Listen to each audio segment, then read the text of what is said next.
अर्थ कुंभ 2027 की तैयारियों के बीच हरिद्वार में कुंभ क्षेत्र में गैर हिंदू की एंट्री पर रोक की मांग उठ रही है। इसी बीच खबर यह भी है कि उत्तराखंड सरकार 2027 के अर्थ कुंभ को देखते हुए हरिद्वार के गंगा घाटों पर गैर हिंदुओं के प्रवेश को लेकर सख्त नियमों पर विचार कर रही है।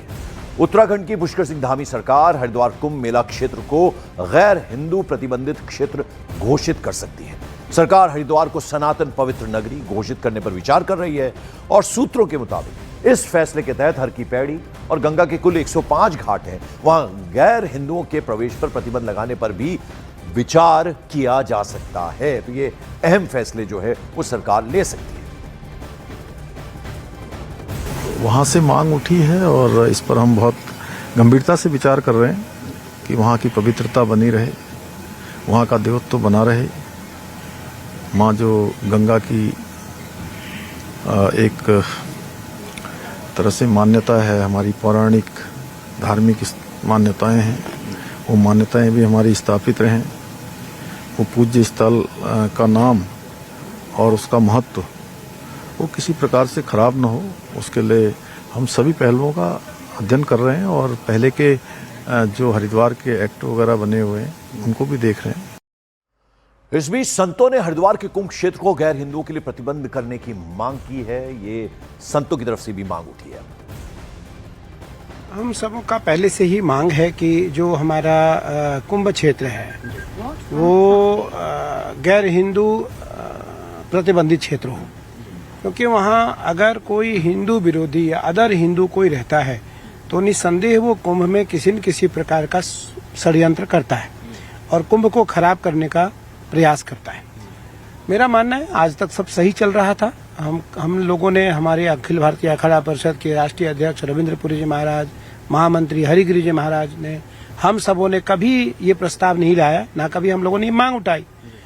आज परिस्थिति ऐसी आई है कि आज जो दूसरे धर्म के या जो अदर धर्म है, विरोधी धर्म है या जो गैर सनातनी है, उनके द्वारा कहीं न कहीं सनातन के प्रति कुठाराघात निरंतर की जा रही है। उस प्रयास को या उस दृश्य को या उस स्वरूप को देखते हुए यह मांग करना अनिवार्य हुआ। उस कारण यह मांग प्रस्तावित हुआ और यह मांग उठना प्रारंभ हुआ।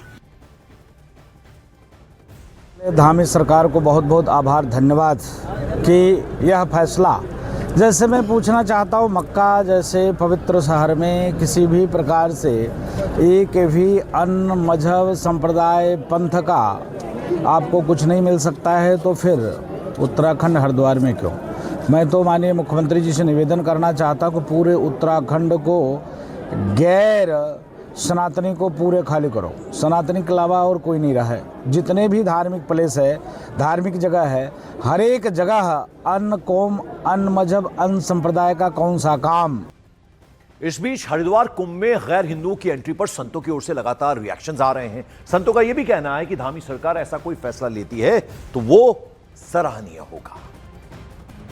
वेटिकन सिटी में क्यों नहीं है बाकी लोग, मक्का मदीना में क्यों नहीं है? वहाँ पर फ्लाइट से जो पायलट उड़ाने वाला है वो भी गैर मुस्लिम नहीं जा सकता, तो कुंभ में क्यों नहीं हो सकता? वो निर्णय स्वागत योग्य है। वो स्वागत योग्य इसलिए है कि जिनके प्रवेश को वर्जित करने की बात कही है, क्या उन्होंने कभी हिंदुओं से ये कहा कि आप हमारे यहाँ आइए? क्या वहाँ कोई वो अपने यहाँ हनुमान चालीसा का पाठ करवा लें? हम लोग जाने को तैयार हैं, हम भी फिर बड़ा दिल दिखाने को तैयार हैं। हरिद्वार नगर निगम बन गया है, तो जहाँ तक कुंभ का क्षेत्र है घाटों का, तो उसमें 3 जिले लगते हैं, देहरादून, टिहरी और हरिद्वार। तो घाटों का जो क्षेत्र है, अगर वहाँ ये प्रतिबंधित किया जाता है और इसके संगठनों ने अगर मांग करी, सरकार का ये मानस अच्छा है तो इसका स्वागत होना चाहिए। अब ये जो मांग उठी है, इसने उत्तराखंड की पॉलिटिक्स में, राजनीति में नई बहस छेड़ दी है। आरजेडी सांसद इसे लेकर सवाल खड़े कर रहे हैं। वहीं जेडीयू नेता है केसी त्यागी, उनका कहना है कि धर्म के आधार पर नो एंट्री की मांग सही नहीं है। कुंभ होने वाला है हरिद्वार में, कुछ साधु संतों ने मांग की है कि गैर हिंदुओं का प्रवेश बंद होना चाहिए। कौन सी रवायतों से आजकल हम चल रहे हैं? संविधान है इस देश में, यह तिलांजलि दे दी गई है। ये हो क्या रहा है मेरे देश में? ये गांधी, नेहरू, अंबेडकर का देश नहीं है। और पता नहीं सरकार ने सब कुछ आउटसोर्स कर दिया है क्या? क्या वो ही बताएं?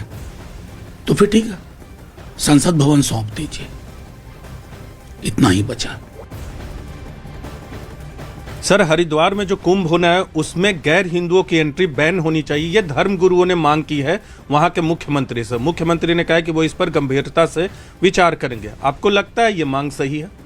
नहीं, हम तो सदियों से भारत में सभी धर्म एक दूसरे के साथ मिलकर के त्योहार मनाते रहे जी। और भारत दुनिया में शायद अनूठा और अकेला मुल्क है जहां सब धर्म रहते हैं, सभी मनाए जाते हैं। हम विजयदशमी भी मनाते हैं, हम गुड फ्राइडे भी मनाते हैं, हम ईद भी मनाते हैं, हम 12 वफात भी मनाते हैं, हम गुरु गोविंद सिंह भी मनाते हैं। और हरिद्वार के सांसद हैं, पूर्व सीएम रह चुके हैं त्रिवेंद्र सिंह रावत। उन्होंने इस मांग की व्यवहारिकता पर सवाल उठाया। उन्होंने इस मांग पर सीधे सवाल खड़े करते हुए इसे जल्दबाजी में लिया गया डिसीजन, निर्णय करार दिया है।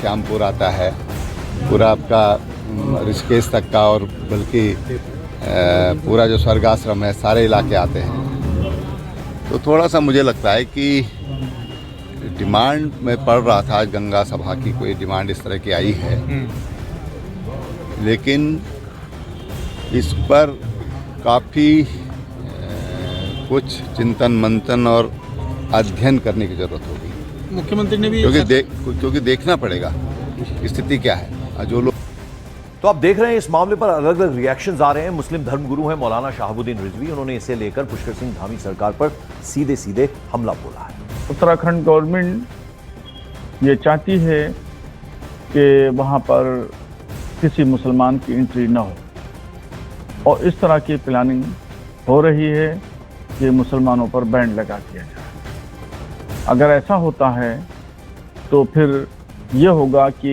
हुकूमत एक धर्म को बढ़ावा देने के लिए, एक मजहब के प्रचार के लिए काम कर रही है। कि मुख्यमंत्री पुष्कर सिंह धामी साहब से कहना चाहता हूं कि वो एक मजहब का प्रचार ना करें, और अगर एक मजहब का प्रचार करेंगे और ऐसी व्यवस्था करेंगे कि मुसलमान वहां पर ना आए, तो फिर इसका जम करके विरोध किया जाएगा।